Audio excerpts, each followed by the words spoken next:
வணக்கம். வசியின் வாசிப்புகளில் சிவகாமியின் சபதம் 4ஆம் பாகம். சிதைந்த கனவு. அத்தியாயம் 23. சீன யாத்ரிகர்.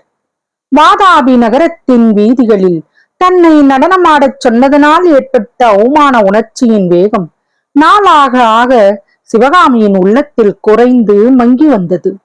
தமிழகத்தில் இருந்து சிறைபிடித்துக் கொண்டு வரப்பட்டவர் எல்லோரும் அவரவருக்கு ஏற்ற ஒவ்வொரு தொழிலில் ஈடுபட்டு குடியும் குடித்தனமுமாய் வாழத் தொடங்கினார்கள். அவர்களில் சில சமயம் சிவகாமியை பார்க்க வருவதுண்டு. அப்படி வருகிறவர்களுடைய மனதிலே கோபமோ வன்மமோ ஒன்றும் இல்லை என்பதை சிவகாமி கண்டாள். இதையெல்லாம் எண்ணி பார்த்தபோது தான் ஆத்திரப்பட்டு சபதம் செய்ததன் அறியாமையையும் மாமல்லருடன் போகாமல் அவரை திருப்பி அடித்ததன் மௌடீகமும் அவளுக்கு மேலும் மேலும் நன்கு புலனாயின. ஆயினும் பெண்களின் இயல்புக்கு ஒத்தபடி தான் செய்த தவறுக்கும் மாமல்லர் மீதே சிவகாமி பழியை போட்டாள். என்ன இருந்தாலும் நான் அறியா பெண்தானே. ஏதோ அவமானத்தினாலும் மாத்திரத்தினாலும் தூண்டப்பட்டு இந்த மாதிரி சபதம் செய்தேன். ஆண் பிள்ளையும் அறிவாளியுமான அவரல்லவா என்னை பலவந்தப்படுத்தி பிடிவாதமாக அழைத்து போயிருக்க வேண்டும். சேனாதிபதி பரஞ்சோதி சொன்னாரே, அந்தப்படி ஏன் அவர் செய்திருக்க கூடாது என்று அடிக்கடி எண்ணமிட்டாள். வருஷங்கள் செல்ல செல்ல மாமல்லர் மறுபடியும் வந்து தன்னுடைய சபதத்தை நிறைவேற்றி தன்னை அழைத்து போவார் என்ற நம்பிக்கை சிவகாமிக்கு குறைந்து கொண்டே வந்தது. அது எவ்வளவு பிரம்ம பிரயத்தனமான காரியம், எவ்வளவு அசாத்தியமான விஷயம் என்பதையும் உணரலானாள். நான் செய்த சபதம் பிசகானது. அறியாமையினால் அத்தகைய அசாத்தியமான காரியத்தை சொல்லிவிட்டேன். அதை தாங்கள் பொருட்படுத்த வேண்டாம். என்னை எப்படியாவது திரும்ப அழைத்துக் கொண்டு போனால் போதும் என்று மாமல்லருக்கு செய்தி சொல்லி அனுப்பலாமா என்பதாக சில சமயம் அவளுக்கு தோன்றியது. ஆனால் அந்த யோசனையை காரியத்தில் அவள் நிறைவேற்றாதபடி நாகநந்தியின் ஏளன வார்த்தைகள் செய்து வந்தன. சிவகாமி கத்தியை வீசி எறிந்து நாகநந்தியை முதுகில் காயப்படுத்திய போது அந்த நயவஞ்சக வேஷதாரி, அடடா, என்ன காரியம் செய்தாய், உன்னை அவர்களோடு கூட்டி அனுப்பவல்லவா எண்ணினேன் என்று சொல்லியது நேயர்களுக்கு நினைவிருக்கலாம். அதனால் சிவகாமிக்கு நாகநந்தியின் மீது இருந்த கோபமெல்லாம் மாறி தன் செயலை பற்றி பச்சாதாபமும் பிச்சுவின் மீது ஓரளவு அனுதாபமும் உண்டாயின. நாகநந்தி தம்முடைய பாசாங்கு உத்தேசித்த பலனை அளித்து விட்டது குறித்து மனதிற்குள் மகிழ்ந்தார். சிவகாமிக்கு தம்மிடம் ஏற்பட்ட அனுதாபத்தை பூரணமாக பயன்படுத்தி கொண்டார்.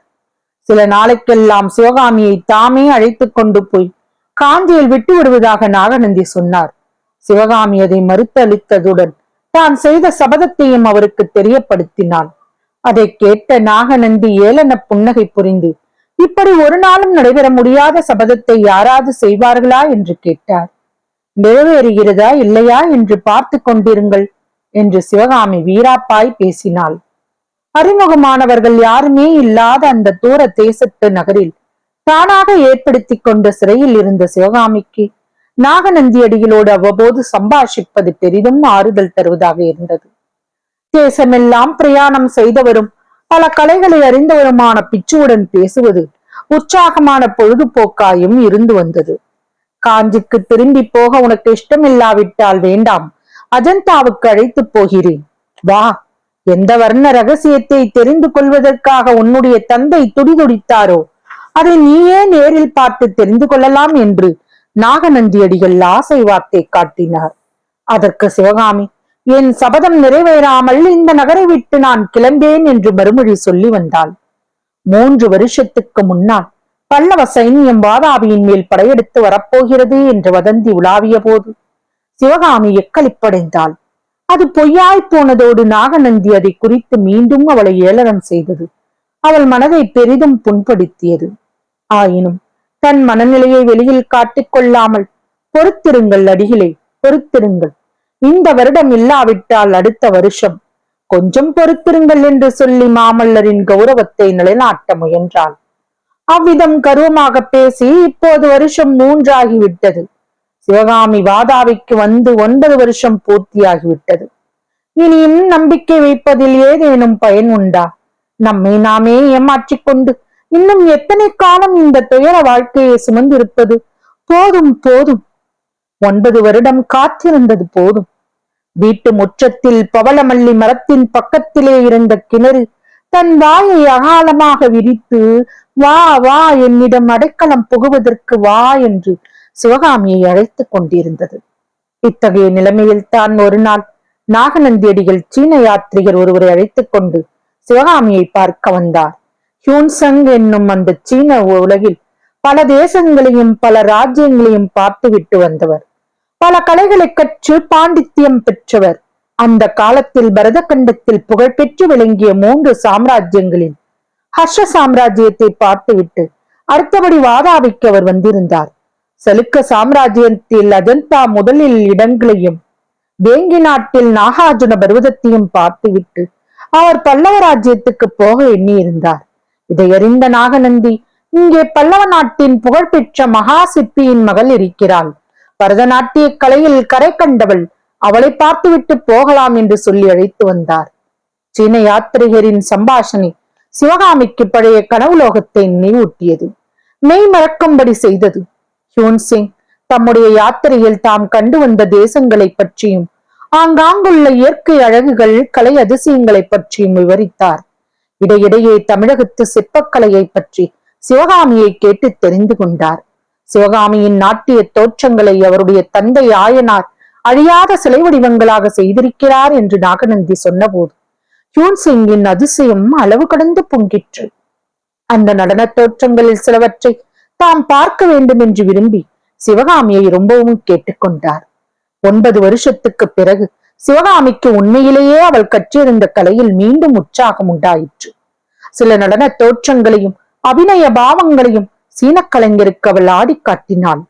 ஹியூன்சிங் அவற்றை கண்டு அதிசயித்து மகிழ்ந்தார். நாகநந்தியோ மெய்மறந்து பரவசம் அடைந்தார்.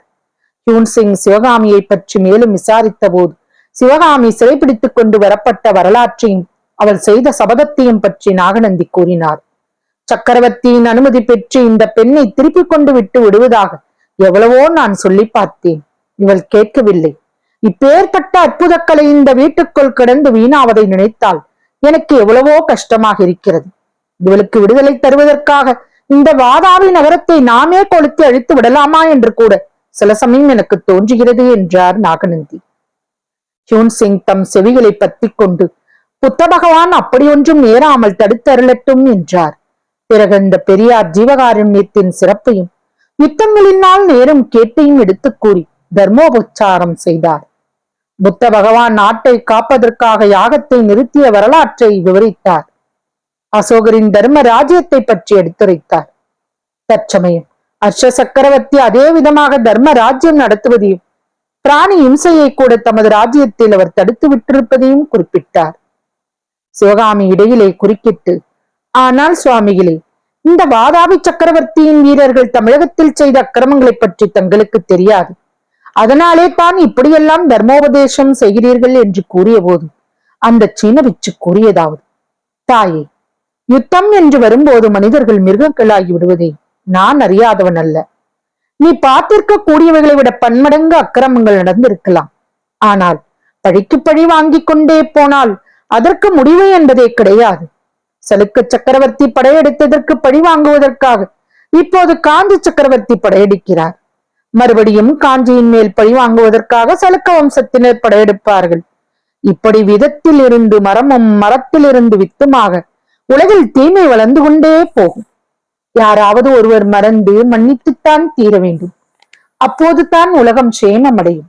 தாயே, எது எப்படியானாலும் உன்னுடைய பயங்கரமான சபதம் நிறைவேற வேண்டும் என்று மட்டும் நீ ஆசைப்படாதே.